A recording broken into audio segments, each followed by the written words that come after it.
আমার জবা ফুল গাছে আজকে কিন্তু অনেক জবা ফুটেছে, আর সেটাই তোমাদের সাথে শেয়ার করবো বলে নিচে চলে আসলাম। গুড মর্নিং এভরিওয়ান, কেমন আছো সবাই? আশা করি সবাই খুব খুব ভালো আছো। আমি পায়েল আবার একটা নতুন ব্লগের সাথে চলে আসলাম তোমাদের কাছে। আর আমার পায়েল ক্রিয়েশনও সবাইকে জানাই অনেক অনেক স্বাগত। তো দেখো, এই যে আমার লোকনাথ জবা গাছে কিন্তু অনেকগুলো ফুল ফুটেছে, তো তাই ভাবলাম তোমাদের সাথে একটু শেয়ারও করি আর ঠাকুরের জন্য একেবারে তুলে নিয়ে চলে যাই। যেহেতু আজকে অনেক ব্যস্ততা আছে, মেয়ের এক্সাম, ছেলের স্কুলে যাবে, সেই জন্য সব কিছু মিলিয়ে মিশিয়ে কিন্তু তাড়াতাড়ি করে কাজকর্ম সারতে হবে।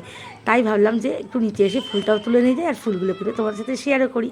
তো এই দেখো, উপরে এসে কিছু কাজকর্ম সেরে কিন্তু আগে আমি ভাতটা বসিয়ে দিয়েছি, যেহেতু ওরা মানে স্কুলে যাওয়ার একটা ব্যস্ততা আছে। আর এই যে মেয়ে কিন্তু পড়া হয়ে গেছে, ম্যাডাম অনেক সকালে এসেছিলো, ওকে কিন্তু পড়িয়ে চলেও গেছে।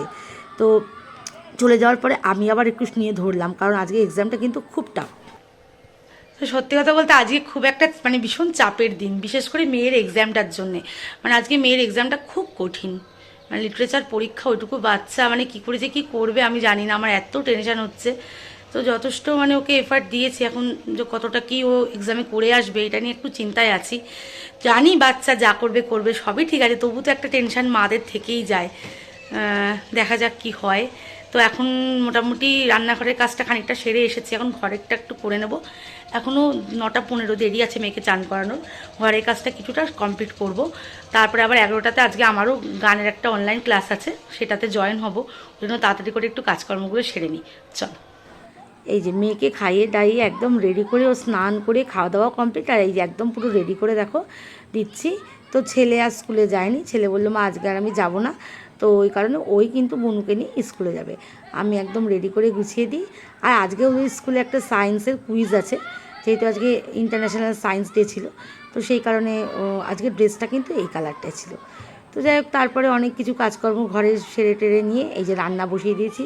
আর তোমাদের দাদাভাই কিন্তু আজকে বাজার থেকে একদম তাজা লাউ শাক এনেছিল, আর ও কিন্তু এই লাউ শাকের পাতলা ঝোলটা খেতে খুব ভালোবাসে। তো সেই কারণে সর্ষে পোস্ত বাটা দিয়ে একদম পাতলা করে লাউ শাকের ঝোল করেছিলাম। আর করেছি এই যে ঢেঁড়স আলু দিয়ে একটু পোস্ত টাইপের, মানে ওই সর্ষে পোস্ত বাটাটা দিয়েই করেছি। আর করেছি এই দেখো, এটা কিন্তু ফাটাফাটি খেতে হয়েছিল, সিলভার কাপ মাছের ঝাল। এটা কিন্তু সবার খুব প্রিয়, সিলভার কাপ মাছটাও এত ভালো লাগে খেতে, আর রান্নাটাও কিন্তু দুর্দান্ত হয়েছিল। আর এই যে এই হচ্ছে ঢেঁড়সটা।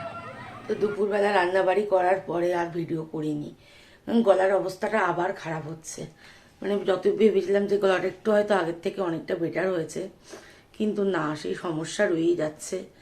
জানি না গলায় আমার কি হলো, এই এক চিন্তা শুরু হয়েছে, কিছুতেই ঠিক হচ্ছে না, সন্ধ্যের পর থেকে আরও বাড়ছে। তবে স্বাভাবিক যে ছেলে মেয়ের পেছনে চিৎকার করতে হয়, এটা তো স্বাভাবিক, এটা সব মায়েদেরই করতে হয়, আমারও করতে হয়। মাটিতে ফেলেছো না, আমারও করতে হয়, উঠে জামাটা নিয়ে মাটিতে ঝেড়ে নাও, আমারও করতে হয়, হয়তো তাই জন্যই হচ্ছে। তো দেখা যাক কি হয়। ওই জন্য একটু কথা কম বলছি, এই জন্য ব্লগটাও একটু কমই করা হচ্ছে, তোমরা প্লিজ একটু মানিয়ে নিও। মেয়ের আবার কালকে এক্সাম, আবার কালকে দুটো মানে 3টে এক্সাম আছে কালকে, তো সেই কারণে এখন পড়তে বসাবো, আগে পড়িয়ে নিই।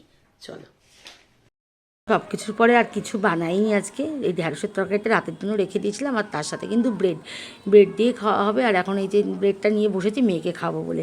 ব্লগটা কেমন লাগলো অবশ্যই বলো। টাটা।